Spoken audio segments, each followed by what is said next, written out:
Hello, ladies and gentlemen, and welcome to another devlog for Spriters, Hope's Blooming Dawn. Well, ladies and gentlemen, thank you so much for the amazing positive response I had on the first devlog. It seems you guys are really interested in this game, and that really helps motivate me to do more of it and to make it better.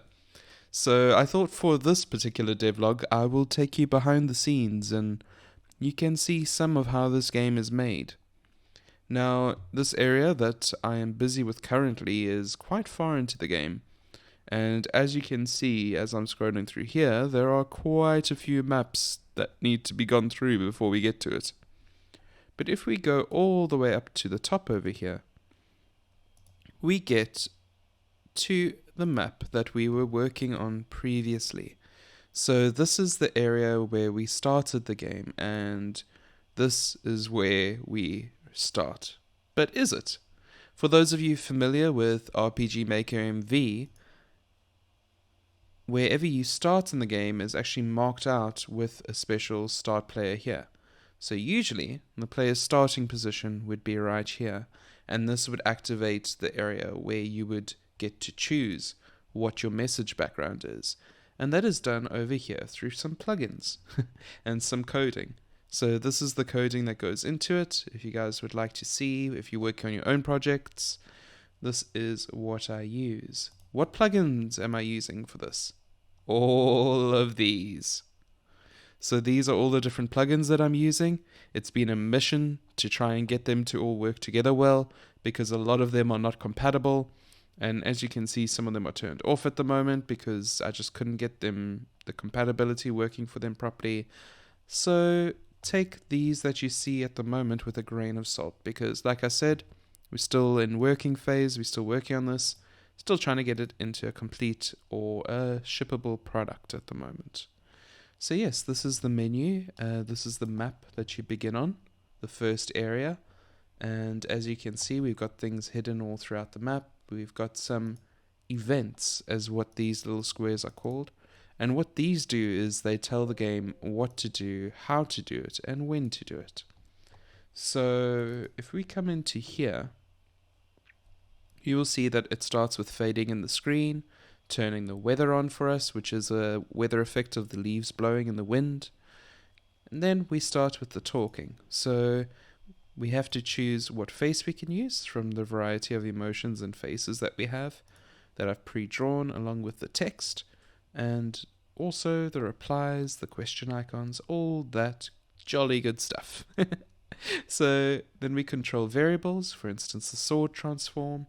What that does is it will then interact with this, because over here we have a variable connected. So yeah, so what I thought I should do, instead of going into all this huge complex stuff straight away, is just come off all the way, like that. Just make all of these things smaller, just so that it's not so overwhelming for you guys coming in out of the blue. And I wanted to make a map together with you guys.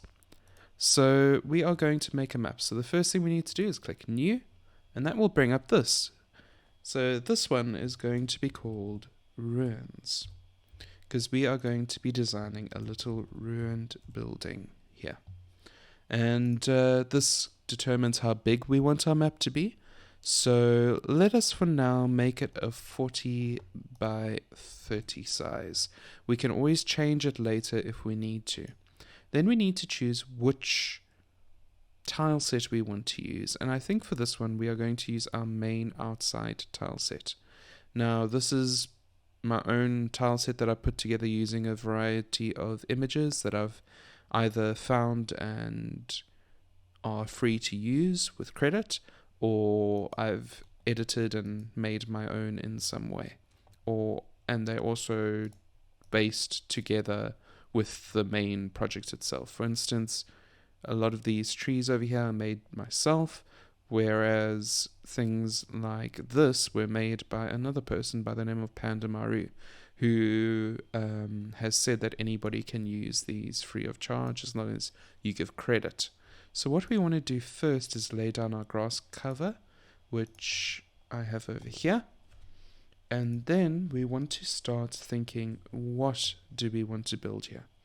Well, for me, what I want to do is design an old abandoned church. So in order to do that, we need to start thinking, how would it have looked originally?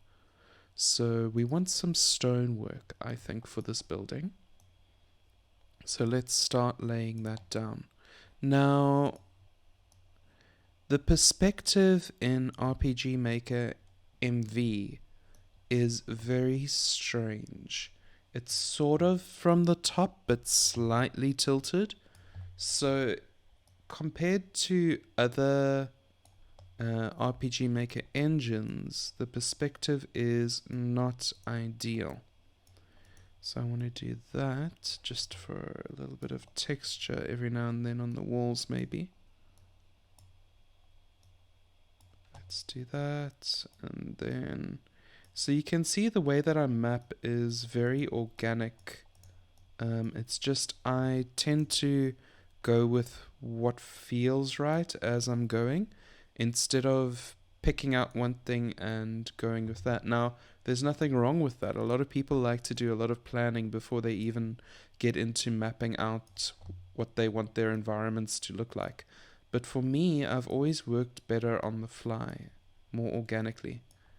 So this is too disjointed for my liking. I think what I'm going to do is I'm going to actually count this out. So 1, 2, skip, 1, 2, 3, skip, 1, 2, 3, 1, 2, 3, skip, 1, 2, 3, 1, 2, 3, skip, 1, 2, 3, and then 1, 2, skip, 1, 2. And that gives a bit of feel to it, but it's still not quite right because we actually need to move this like that and bring that down there for that to match up correctly. And then we can do that. Alright. Now, the reason why I'm fussing so much with the placement of these is because this would have been a structure that was built for a purpose. Generally, in structures that humans make, things are quite symmetrical and orderly, whereas in nature, it's not so much. So when you're building a structure that has been built by humans, you want to strive for order and some semblance of symmetry. Whereas when you're building a structure that is not man-made, that hasn't been built by humans, then you need to include a lot of randomness. So, I was about to put these bushes in, but then I realized these are supposed to be ruins and they would not have manicured bushes along them. So instead of that, let's come here, get something that looks a bit more overgrown rather, and put it along like this. So it's not ruins from centuries ago, but it is ruins from a while ago. Like this place hasn't been tended to in a good while. Alright, so that's a little bit of a hedge down there. And then we want to bring in a tree here maybe. Another one down here. And we want to start building a little border of trees around here, just so the player, when they are playing the game, has a better idea of where they can and can't go in the map. I'm usually pretty careful to do that, and I've forgotten one of the cardinal rules, which is you build from the top down, because otherwise you get things like that happening, which I'm going to fix now. We have to do that now. But yeah, so I usually try and make it so that it's pretty clear where the player can and can't go in the map. I don't say I always get it right, but I like to make it so that it's not too difficult for them to find their way around where they can and can't go, because that's very important to avoid the player's frustration when you hit an invisible wall. Now some maps do have invisible walls, but that's just because like a ring of trees wouldn't make sense here or there. But that's in this area it makes a lot of sense because the church or the ruins of the church are in a little clearing of their own. So like here, there's going to be probably a lot of an invisible wall on this side, but we're going to solve that by having a little path. And this will just direct the player to know that they need to go along that path in order to get out of the map. Now, you saw that I cleared that tree there. It's just in case the player wants to come back here. I can hide a few little things back here for the player to find later on, and I think that could be quite fun for them. When designing a game, you need to keep in mind who are the type of people that are going to be playing. You get the action-oriented types. So that type of player would probably never even find this little area because it is right out of their ballpark. It's in a place where you would probably only ever go if you were the more explorative type. Now, this tile is a bit irritating to me because it has all these other things that come along with it, which I don't want. And also it's on top of another tree there, so it doesn't quite work. Here we go. We can do that. That works quite nicely, except it's chopped that off a bit, so let's do that. Alright, I'm liking how that's looking so far, and then we'll have the entryway over there. So what we want to do then, I think, is to add something like this, just so that it looks a bit different from elsewhere. That looks good. And then, what shall we do next? Now, let's start thinking, what type of flowers? Let's get some blue flowers, I think, in here. Just surrounding this area. Just sprinkle them about as randomly as I can. Like that. And let's get some of these yellow ones as well. And this starts to bring some visual interest to the area surrounding this place. Like so. And some red ones, but very few. Not as much as the other flowers.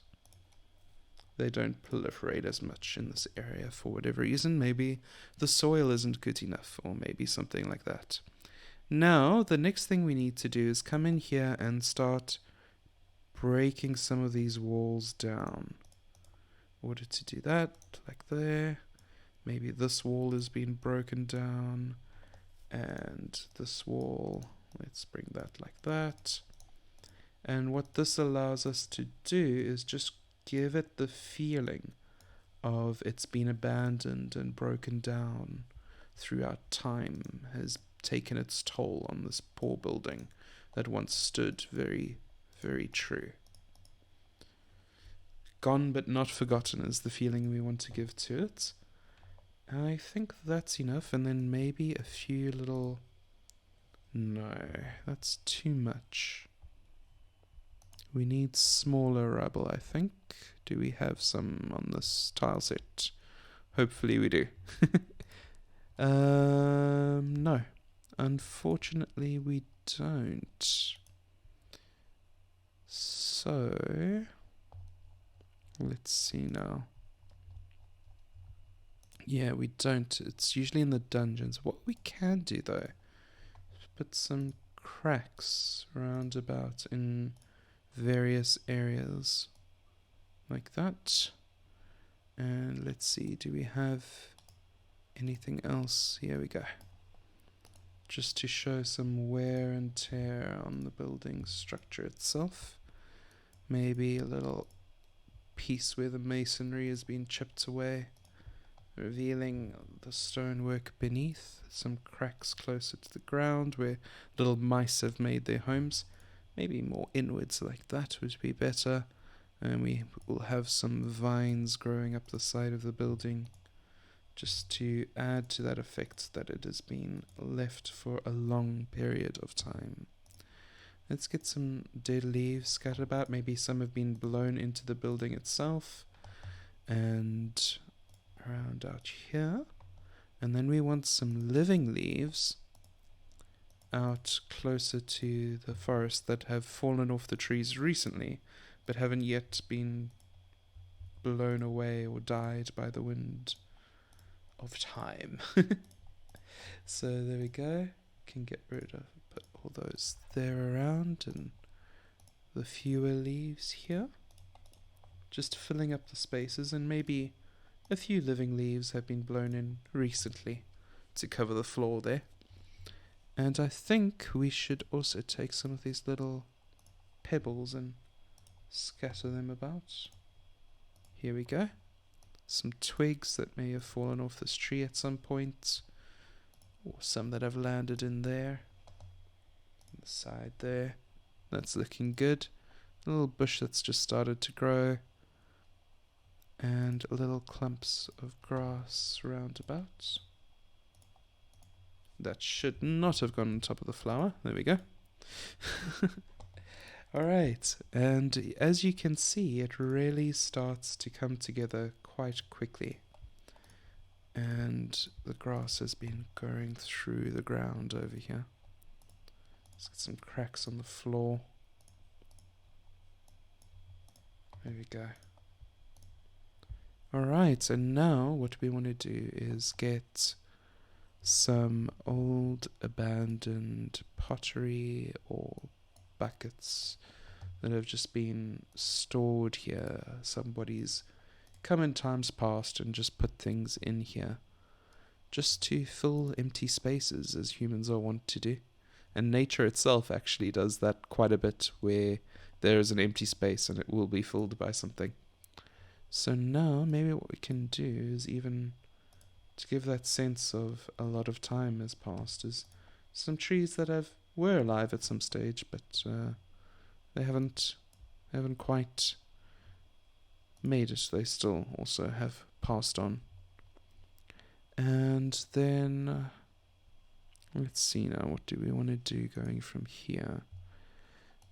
Get some of these old broken down like that. And just store them along this area, around the corners, like that. And that should be quite nice. Now what I want to do is come in here with the shadow tool and just add some shadow to the bottom of these walls over here. Just to give them more of a feeling of depth. Like that. And along there. There we go. That just gives it, pops it out a bit more than it would have otherwise.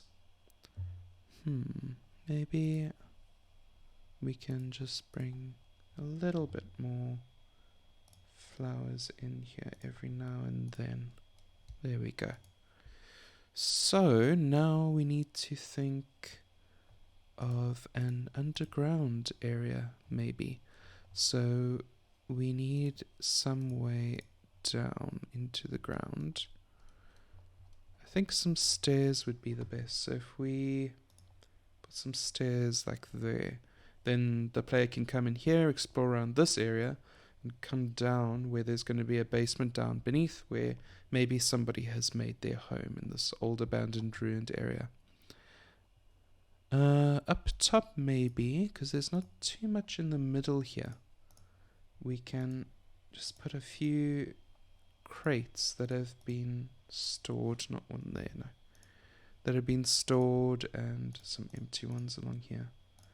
Just like an old abandoned storage area of what used to be a chapel.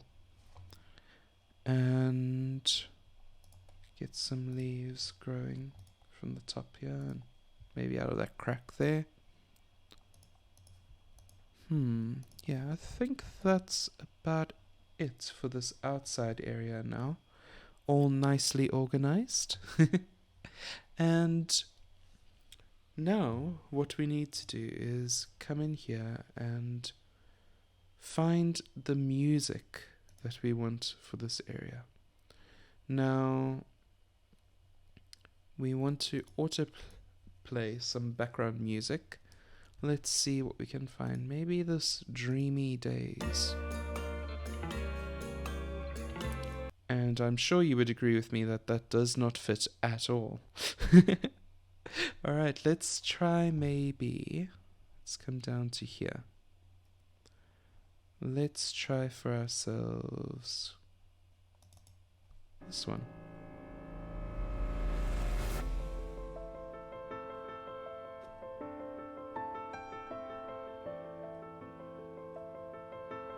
A bit too epic. Too modern.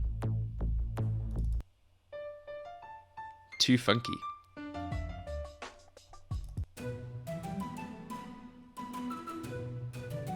No. Nope. Nope. Yes. Alright, so this is going to be the music that will play when you enter this little area. And I think it suits it quite well indeed. Maybe what I can still do to zhuzh this area up a little bit is... Nah, that doesn't play nicely. Maybe these would? No, but then that blocks the player's walking path.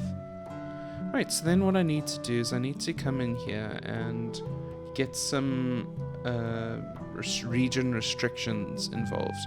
Now, if you have a look at a map, we come back to our original map over here, you'll notice all these 30s here. So this shows where the player can and can't walk, and it's just a quick and easy way for me to stop the player from going somewhere where I don't want them to go, rather than relying on the passable tiles. So I can just draw this around this area here, and the player will not be allowed, whether or not they could pass previously, they will not be allowed to pass now because this is here. Just a way for me to ensure that it's not breakable in a sense. I'm sure there's a way to break every game, but it makes it harder to. It makes it easier for the players that just want to enjoy, and gives a challenge to those that want to try and break things. Alright, but anyways guys, that is a little look into the background of making a map in the game.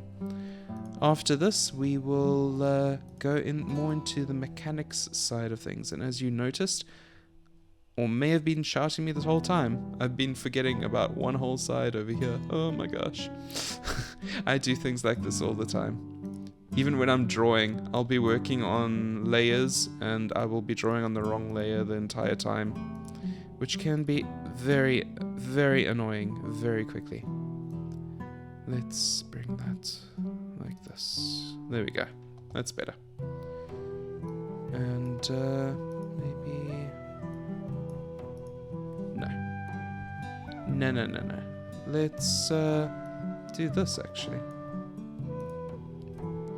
Bit more that way. There we go. Think that works. We just need to get you, friend, and do that. Okay. So yeah, guys, that's a little look into making a map in the game and giving it an ambiance and a feel of its own. I hope you've enjoyed. If you have any thoughts or suggestions, leave them down in the comments for me. Next time, we will look more into the mechanics of the game itself. So we will go over here into the database and begin to explore what makes the game tick from a mechanical viewpoint. Thank you very much for watching. As always, my name is Athais. Good night and God bless. Bye for now.